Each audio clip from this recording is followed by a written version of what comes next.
Hi guys, welcome back. Right, so the Meghan Markle bullying claim part 2. There's a couple of things I want to go over here, but I've just come in from work and seen this Shouty Shola on a mission again. Now firstly, let's just talk just for a couple of seconds just about Shouty Shola. Now Shouty Shola is a racist bigot that jumps on, just like Meghan, jumps on every single bandwagon just because she's a person of colour and she thinks she's entitled to. However, when we found out that her ancestors owned slaves, she went quiet for a little while. Now, she still hasn't apologised for that, but yet if the shoe was on the other foot and it was a white person, Shouty Shola would be demanding, she'd be in the DM boxes, she'd be going to government, she'd be making articles, she'd go on Loose Women and whatever women's programs out there, you know, the daily shows. She would make a really big thing about it. But the fact is, I even done another comment just now. Have you apologised yet that your ancestors owned slaves? Now, yes, it's in the past and everything like that, but I'm just trying to point out the hypocrisy here. So every time Shola starts shouting, we need to remind her what her ancestors done, because this thing is quite big on slavery. She will harp on about it, but she won't mention that her ancestors owned slaves and that she should be paying reprimand, whatever it's called, reparations to the white people that her ancestors had as slaves, and probably black people as well, because sadly back then all colours were slaves. So, you know, I'm just pointing out just briefly the sheer hypocrisy of Shouty Shola. Moving on to Markle. Now, as you can see, Shouty is just, and the Sussex scum. The Sussex scum, as you can all see, go flying around Twitter, they're just rewriting it to suit them. So just ignore all that, because it's absolute mumbo jumbo as per usual.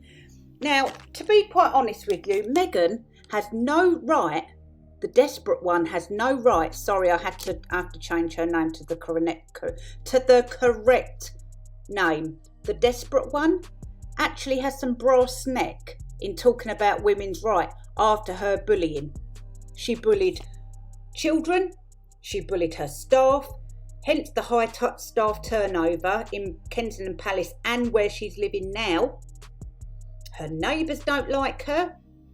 Her gated community can't stand the Harkles, because all they've done is bring in more cameras, media, drama to the area, when before it was nice and peaceful and all the media kept well away.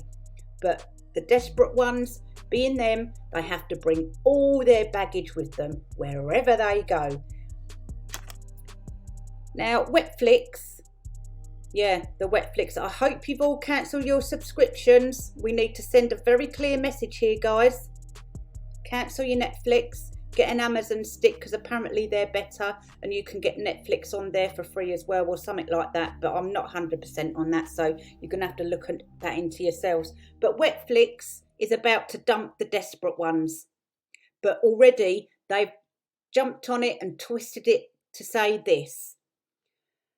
They're about to walk away from Netflix. In other words, Netflix have had enough and they're about to dump them. If they don't, they don't. If they do, they do. None of us really care. We're just pointing out the fact from the fiction. I just thought her lawyer would have demanded to see it. So therefore the palace would have had to allow her lawyer to see it on the basis that she doesn't release anything. So her lawyer has obviously seen it. She would have seen it by now, no doubt about that. So the lawyer has found that it can't be released either, because it puts Meghan in a very, very bad light.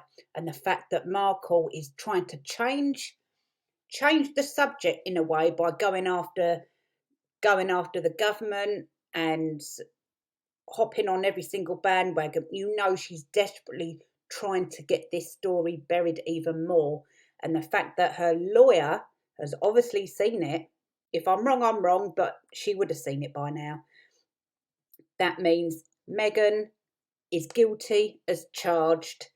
And to be quite honest with you, I personally think it should go to criminal court now, because this, again, all this burying is just, I understand people are saying that it protects the victims, but they can still do things without naming the victims. Something needs to be done, because I don't believe this, never explain, never complain thing is always a good idea.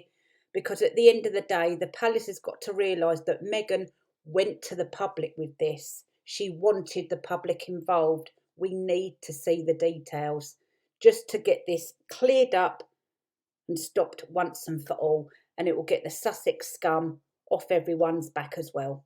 And moving on to this article. So firstly, we get reports of that it was just I think it was a 10 or 15 meeting and apparently it was a cold meeting, so there was a bit of tension and everything. But now all of a sudden they're saying that Charles and Camilla had a wonderful time meeting Lily. So what one is it, media? Was it the cold, or are they all happy families now? This Gallerist senior royal aide at the Sovereign Grant briefing on Wednesday seemed to have been desperate to suck up to Prince Harry and Meghan. Yeah. Something's amiss here as well, and we need to get the facts on this. So I'm just going to put this out there for you all. But if we hear anything else, then we're just going to have to expose it, because 1 minute it's a cold heartbreak family, and now all of a sudden it's happy families. Let me know what you think in the comments, guys, and if there's anything else you want me to look at, let me know in the comments, and I'll do some research if I can, depending how far back I can go, and then we can discuss that. Anyway, guys, thanks for watching. See you later.